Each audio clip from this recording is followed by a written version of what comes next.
Olá, gente, tudo bom? Nós estamos aqui no Fé para Hoje mais uma vez. Em nossa aula de hoje nós vamos falar sobre Encorajando-nos em Deus, do Paul Cook. Nós estamos trabalhando a revista número 9 da Fé para Hoje. E procurei aqui, eu tô na casa do sogro, eu não estou em casa, então eu não trouxe a revista física. Então procurei no site da Fiel a revista online. E para minha surpresa, a revista online não tem no site da Fiel. O site da Fiel ela não upou lá o número 9 da revista. Então nós vamos trabalhar aí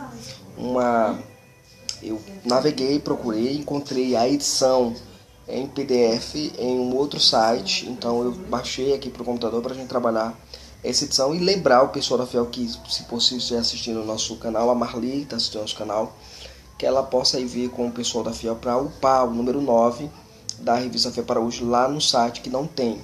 Você chega no 8 e pula para o 10, porque parece que não colocaram 9 ali naquele intervalo ali, ou não tinham para upar na época, alguma coisa dessa natureza. Então, seria interessante para o pessoal que acompanha o nosso canal aqui ir lá e fazer o download lá da revista, ok? Esta matéria do Paul Cook é uma matéria muito interessante, que é uma matéria que vai trabalhar algumas coisas interessantes sobre o capítulo de número 30 de 1 Samuel. 1 Samuel vai trabalhar o capítulo 30 de 1 Samuel. Essa matéria é interessante porque aqui na nossa igreja nós tivemos um momento de oração nacional da Sociedade Sudoeste Feminina, e foi um dia nacional de oração, e fizeram o seguinte: a SAF promoveu um evento de oração das 8 às 10 e de 10 às 12. Nesse processo aí, a minha esposa chegou e falou assim: olha, seria interessante você levar uma palavra para a igreja relacionadas à questão de oração, vida piedosa, comunhão com o Senhor. Então, eu pensando sobre alguma coisa, fui vasculhar lá na biblioteca e encontrei a revista número 9 da Fé para Hoje. E comecei a ler essa matéria, achei interessante, trabalhei na igreja com essa matéria sobre oração, sobre encorajamento com Deus. O cachorro saiu.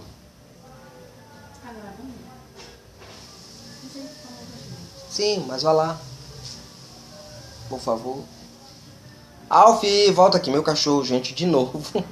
Acabou saindo aqui mais uma vez. É uma arte aqui. A gente saiu ver aqui na casa do sogro e acaba trazendo o cachorro, porque o cachorro é pequenininho.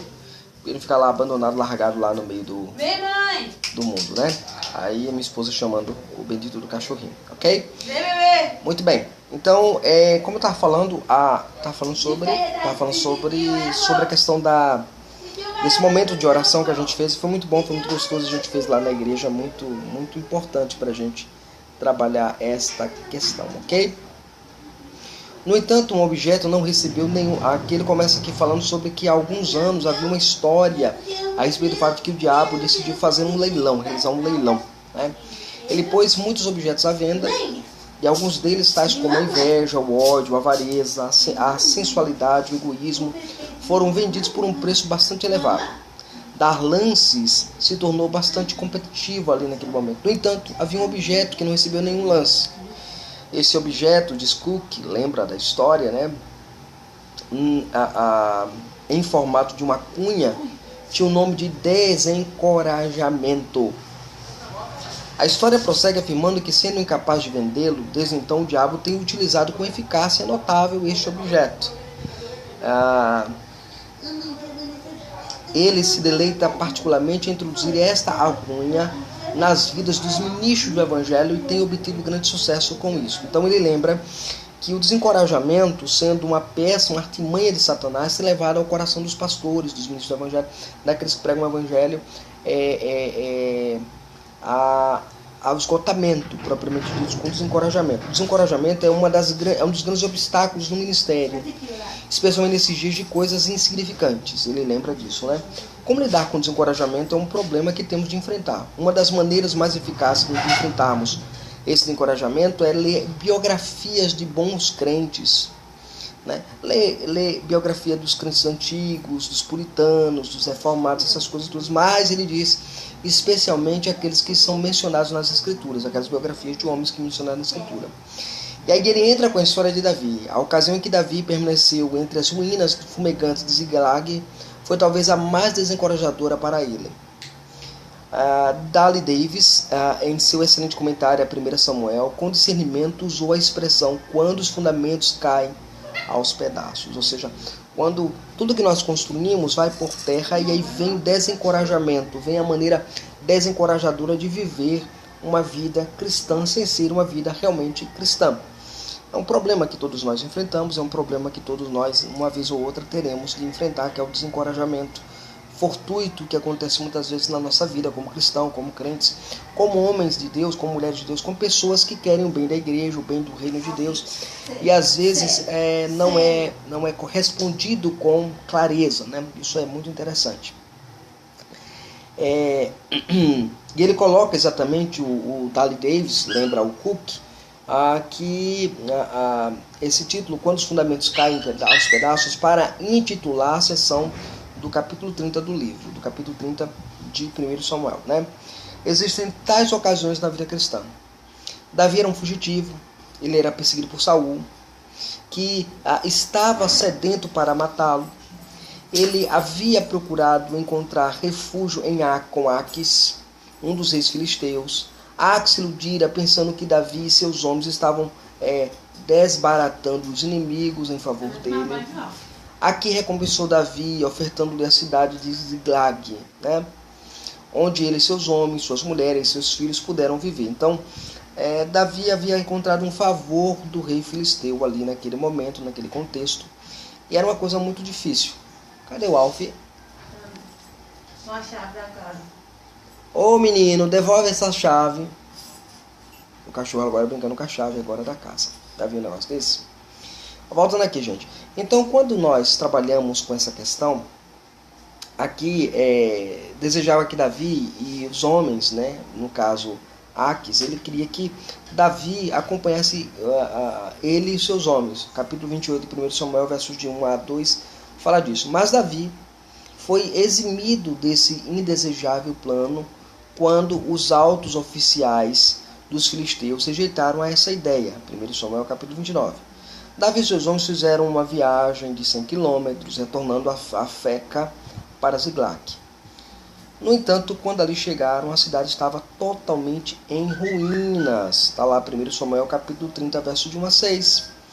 E suas mulheres, seus filhos, diante de tudo que Davi e seus homens sabiam, estavam mortos. Felizmente, comprovou-se que isso não acontecera. Na verdade, eles haviam sido levados como prisioneiros dos amalequitas. Eles invadiram o Negev, a região do sul de Israel. Na ausência de Davi, fizeram uma pilhagem considerável. Ali estava Davi nas ruínas de Ziglag, encarando um dos momentos mais obscuros de toda a sua vida.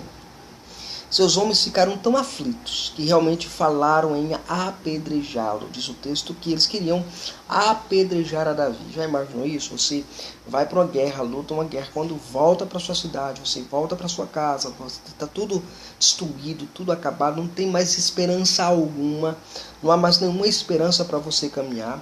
E aí Cook lembra isso aqui nessa matéria aqui da revista, que é muito interessante a gente considerar isso aqui, né? Muito bem. Tudo estava arruinado, literalmente, tudo estava acabado. Às vezes a vida cristã assemelha-se a esta situação, e isto não é menos verdadeiro ao que se refere ao ministério pastoral.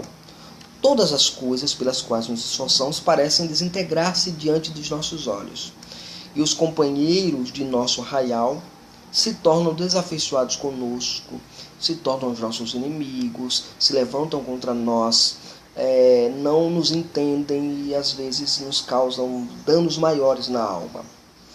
O que devemos fazer? Pergunta Cook na sua matéria sobre encorajando-nos em Deus, aqui da revista Fé para Hoje, número 9. Davi, como Davi agiu nesse episódio triste? Primeira coisa, ele não desistiu. A primeira coisa que ele fez foi ele não desistir de continuar sendo quem ele era. Davi, valoroso, crente, temente a Deus. Segundo, ele não se sentiu ofendido por Deus e também, terceiro, não culpou seus homens. Então a primeira atitude, na hora de você ver o caos em sua volta, a primeira é não desistir nunca, jamais. Segundo, não se sentir ofendido com Deus. Como é que você poderia se sentir ofendido com Deus? Tem gente que passa por provação, por dificuldade e lutas na vida, e a primeira pessoa que eles culpam é Deus. Davi se recusou a fazer isso. E terceiro, Davi também se recusou a culpar o outro. Devemos também observar isso. Nunca culpar o povo é uma regra áurea no ministério cristão. Davi não fez nenhuma dessas coisas. Ele agiu como nós devemos agir, em circunstâncias de desencorajamento. Lemos que Davi se reanimou no Senhor, seu Deus. Está lá, 1 Samuel capítulo 30, verso 6, parte B. Ou como afirma a tradução da NVI, Davi encontrou forças no Senhor, seu Deus. Surge então uma pergunta para nós. Como foi que Davi conseguiu fazer isso? Como foi que ele conseguiu encontrar forças, reanimar-se em Deus para continuar a jornada, para não deixar a tristeza tomar conta do seu coração, para não cair numa depressão? Ele olha para os lados, vê de um lado, vê de outro, não vê solução para nada, ele não vê mais esperança em nada, e agora Deus, em sua graça, faz com que o coração deste grande homem ele se reanime para enfrentar as lutas diárias do dia a dia. E a pergunta como foi que ele fez isso? Enquanto nós procuramos esclarecer o significado desta frase, o exemplo de Davi deve nos fornecer auxílio para o presente. Primeiramente, precisamos observar que ele não se recusou a entrar em desespero.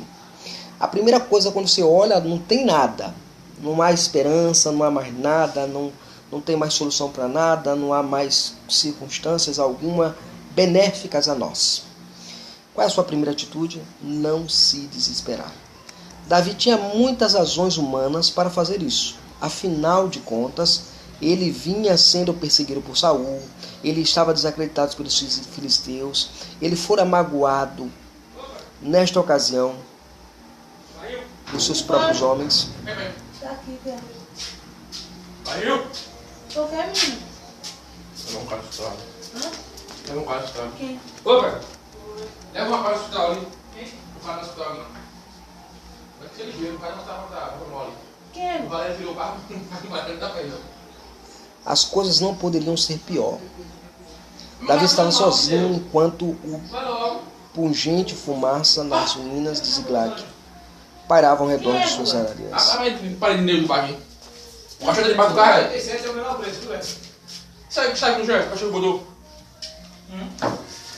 O cachorro saiu. Vai, meu Deus. Tá saindo?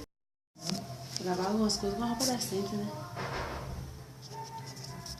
Então nós já vimos que ele não entrou em desespero, né?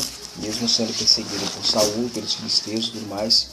Davi estava sozinho enquanto pungente fumaça nas ruínas de Ziklag pairavam ao redor das suas narinas. O Senhor nunca prometeu uma vida tranquila para o seu povo, tampouco ele garantiu aos pregadores do Evangelho um ministério sem problemas. O pastor que está esperando por uma igreja sem problemas não deveria estar no ministério. Davi sabia que uma parte da sua vocação consistia em resolver problemas. No entanto, Ziklag foi uma grande prova para sua fé. Nessa circunstância, ele enfrentou um desastre esmagador. Ele não se desesperou. Temos de agir de modo semelhante a Davi. Assim, o Cook nos lembra que o ministério pastoral ele exige mais do que a mera passividade das questões, mas a resolução de problemas. O desespero ele é pecado, sempre porque o desespero é realmente a incredulidade. Davi buscou no Senhor, afinal de contas, o Senhor jamais é vencido.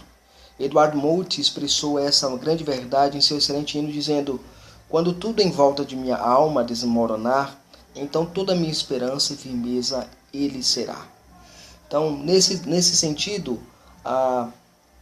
o trabalho de Davi foi encontrar esse não desmoronamento no Senhor seu Deus. Nesse então, vemos claramente que Deus é a toda a esperança e firmeza de Davi. Davi procurou forças no Senhor seu Deus. Mas a segunda questão é como ele fez isso.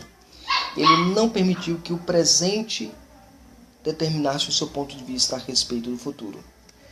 Podemos afirmá-lo dessa maneira. Davi não era um existencialista. Humanamente falando, tudo estava perdido, mas somente quando avaliado sem levar em consideração a Deus. Antes de Davi e outros homens piedosos haviam experimentado situações bem semelhantes. Moisés enfrentou ações semelhantes, enfrentou um mutim contra a sua autoridade. Devemos também aprender com Davi a importância de trazermos Deus imediatamente na avaliação das circunstâncias nas quais nós vivemos. Existem ocasiões quando tudo o que podemos fazer é esperar e ver o que Deus irá fazer. Assim Davi encontrou forças no Senhor seu Deus. O futuro estava nas mãos de Deus, tanto quanto Davi estava também nas mãos de Deus.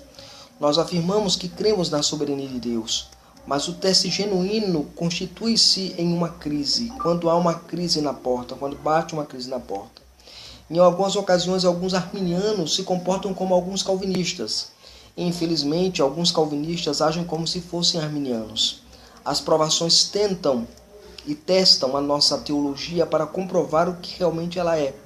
A situação espiritual do mundo é uma prova muito forte para os crentes, uma prova de fé e uma prova de coragem. A nossa perspectiva futura e dos dons fazem parte do reino de Deus não pode ser avaliada pelos níveis de incredulidade que prevalecem em nossos dias. A prosperidade ou qualquer outro aspecto da vida cristã na igreja nunca dependeu do mundo. Deus não está restringido pelas nossas disposições atuais dos homens ímpios. Por consequente, podemos afirmar como Davi: porque estás abatido, ó minha alma, porque te perturbas diante de mim, espera em Deus, pois a ele ainda o louvarei, a ele que é o meu auxílio e é o meu Deus. Salmo 43, verso 5. A terceira coisa que Davi fez foi exercitar a fé em Deus. Certamente está um significado muito claro nas palavras de Davi. Davi se animou no Senhor seu Deus. Existe uma diferença entre ter fé e exercitar a fé. A Epístola aos Hebreus refere-se totalmente ao exercitar a fé em Deus. Como Davi fez isso? Ele exercitou a sua fé ao lembrar-se de quem Deus é e o que Deus havia sido para com ele. Davi fez isso de várias maneiras. Primeiro, ele levou em conta o caráter de Deus. Podemos ver isso constantemente nos Salmos. Davi se gloria dos atributos de Deus, da sua soberania, da sua bondade, do seu poder, da sua fidelidade, da sua graça.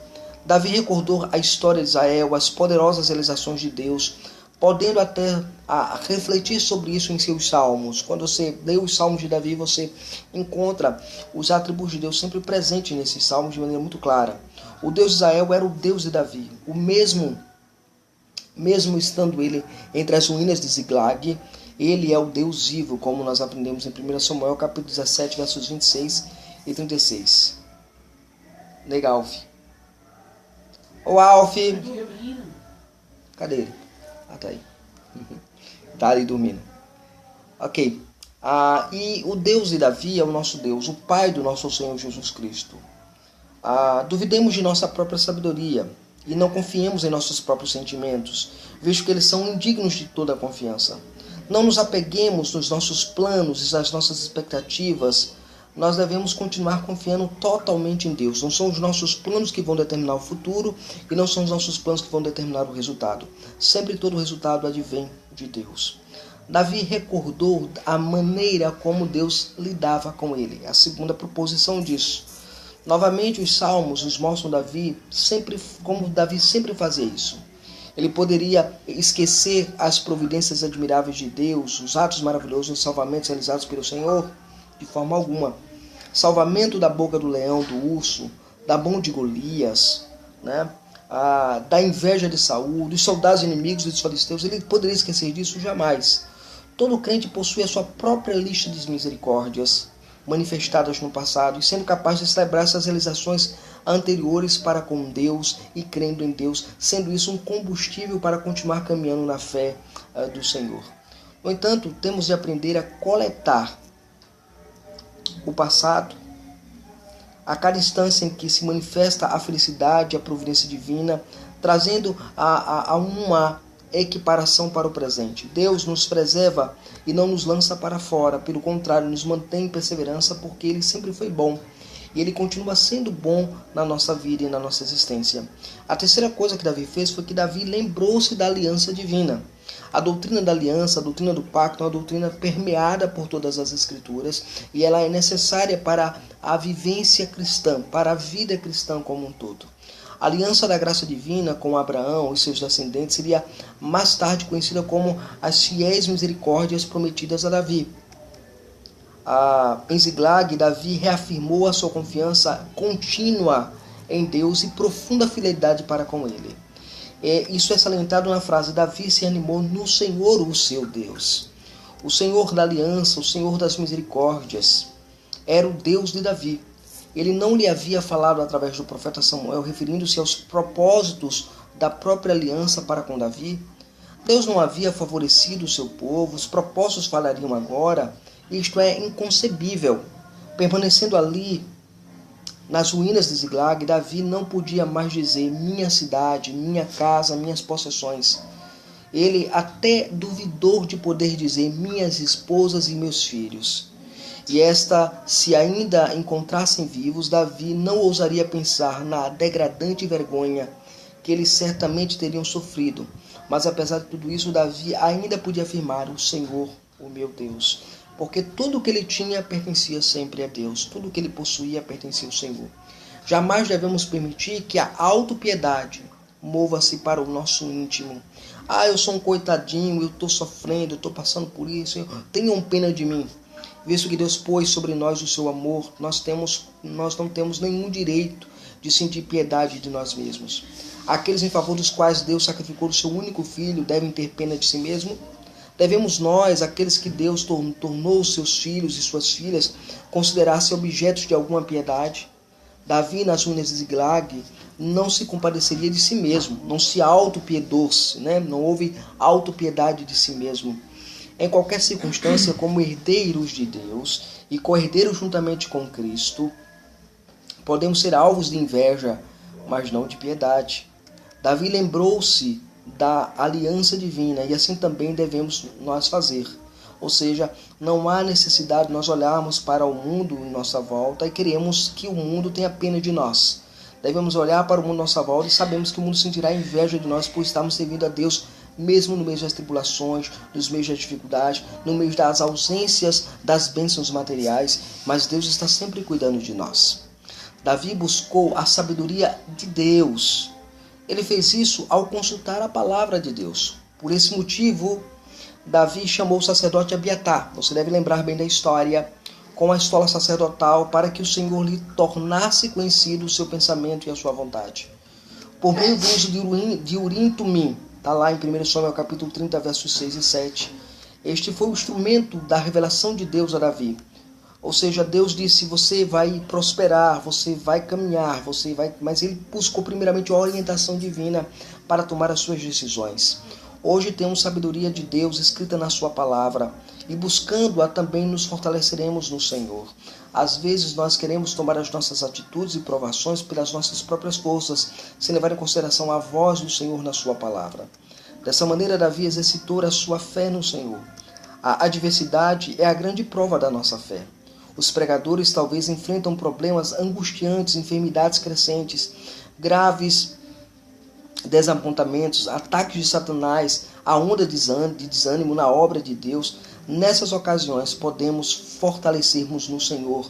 Temos de ser semelhante a Abacuque: ainda que a figueira não floresça, nem haja fruto na vide, ainda que o produto da oliveira minta e os campos não produzam mais mantimento, as ovelhas do rebanho sejam arrebatadas e não haja nos currais o seu gado, todavia eu me alegro no Senhor e exulto no Deus da minha salvação. O Senhor Deus é minha fortaleza, e Ele faz os meus pés como os da corça e me faz andar altaneiramente. Está lá em Abacuque 3, versos 17 a 19. Recordemos também daquelas palavras animadoras de Amy Cumbertell. Ele diz o seguinte: como a ferrugem, ele diz, não é o vão enfadonho o trabalho, em solo em que não reage, labuta verte as lágrimas em segredo, com as esperanças inertes como os mortos, teu coração desanimado clama, tudo é inútil. Teu Senhor responde, não, tudo é útil. Ainda que não seja o bom o suficiente, crê e verás. O teu labor resulta em pó, sofrimento, ele te consome como a ferrugem, enquanto a foice outrora afiada é vista como instrumento sem corte. O pó e a ferrugem são a tua recompensa. aniquila o pensamento, crer no teu Senhor. Quando a tua alma se encontra em aflição, medita em sua fidelidade. O ponto exatamente é esse, assim como Anthony Carmichael, ele coloca a nós isso, de que nós devemos estar sempre confiando no Senhor, na sua poesia, na sua música. Assim devemos fazer também. Deste modo, Davi se reanimou no Senhor, seu Deus. Observe a expressão, seu Deus. Isso explica porque Davi tinha recursos, mesmo em Ziklag, sendo a razão pela qual também nós possuímos recursos abundantes. Surgem agora questões em que somos vencidos, os nossos corações desfalecem e talvez os nossos próprios amigos nos abandonem. Os homens com certeza nos desapontam, mas o nosso Deus jamais falhará para nós. Existem épocas em que a obra de Deus parece estar em ruínas, como em Ziklag, quando as inimizades, as discordâncias, as discórdias encontram-se no arraial do povo de Deus, e o povo de Deus demonstrará mais disposição para seguir a nossa liderança. No entanto, não está tudo perdido. Temos de recordar em ocasiões assim que Deus tem frequentemente realizado suas maiores obras. Cumpre nos fortalecer a nós mesmos no Senhor nosso Deus. A sequência desta cena desastrosa em Ziklag foi mais encorajadora do que Davi poderia ter imaginado. Sem dúvida, ele continuará manifestando essa característica para com todo o povo em toda a época, nas circunstâncias mais difíceis e adversas da nossa vida. Quando Davi, de fato, ele consegue agora olhar para frente, e ele consegue prosperar, caminhar, prosperando, e ele consegue levar os homens em busca, em resgate daqueles que foram levados cativos. E ao fazer isso, quando ele chega lá, consegue libertá-los, trazê-los de volta, ele consegue dividir os despojos mesmo com aqueles que ficaram cansados no caminho e não conseguiram prosseguir. Davi mostrou perdão, Davi mostrou gratidão a Deus nesse sentido. Aqui, irmãos, nós aprendemos muito com o que Davi tem nos ensinado. Aqui nós aprendemos que o encorajamento ele parte primeiramente de Deus, e nem sempre de quem está do nosso lado, mas sempre Deus está sempre nos encorajando, nos animando, nos reanimando em caminhar em fé. É exatamente o que Paul Cook coloca aqui nesta matéria da fé para hoje. Ok? Muito bem. Foi isso que nós vimos aqui, encorajando em Deus. Eu quero trazer uma palavra também, um trecho de uma mensagem do Spurgeon, né? Que ele escreveu lá do The New Heart, né? The New Park Street Pulpit, né? O novo coração. Ele coloca o seguinte, Ezequiel 36, 26: Dar-vos-ei coração novo, e porei dentro de vós um espírito novo, e tirarei de vós um coração de pedra, e vos darei um coração de carne. Nessa devocional, o Spurgeon coloca uma coisa interessante. Você notará, Deus não tem prometido aperfeiçoar a nossa natureza ou remendar os nossos corações partidos. Não, a sua promessa consiste em nos dar um novo coração, um espírito de retidão. A natureza humana está muito longe de ser apenas melhorada. Não é como uma casa que precisa de pequenos reparos, tais como substituir uma telha ou fazer um reboco no teto. Não, ela está completamente corrompida, até o seu alicerce está arruinado, do teto ao alicerce. Não há uma viga sequer que não tenha sido comida pelos cupins do pecado. Não existe mais solidez, está toda apodrecida, pronta para desabar. Deus não faz tentativas ou experimentos com o homem. Ele não escora as paredes com as estacas ou pinta novamente as portas. Não ornamenta ou embeleza, mas determina que a velha casa seja completamente derrubada e uma nova casa seja construída em seu lugar. Como já mencionei, isto é mais do que ser restaurada ou melhorada. Se apenas algumas peças estivessem em mau estado, poderiam ser consertadas. Se tão somente uma ou duas engrenagens desta grande máquina chamada humanidade estivessem quebradas, o Criador colocaria tudo em ordem. Trocaria as peças quebradas, substituiria a roda danificada e a máquina voltaria a trabalhar. Pelo contrário, os reparos são necessários por toda parte. Não há sequer uma alavanca que não esteja quebrada, ou um eixo sem estragos. Nenhuma das engrenagens funciona corretamente. A cabeça toda está doente, o coração está completamente debilitado, a sola dos seus pés até a cabeça, a raça humana está toda infestada de chagas e feridas pútridas. Por isso o Senhor não pensa em apenas um simples reparo. Ele diz: dá-vos-eis um coração novo, porei dentro de vós um espírito novo, tirarei de vós um coração de pedra e vos darei um coração de carne. Charles Haddon Spurgeon. Deus abençoe, Deus estenda graças sobre vocês e nós nos vemos na próxima segunda-feira com a graça do Senhor.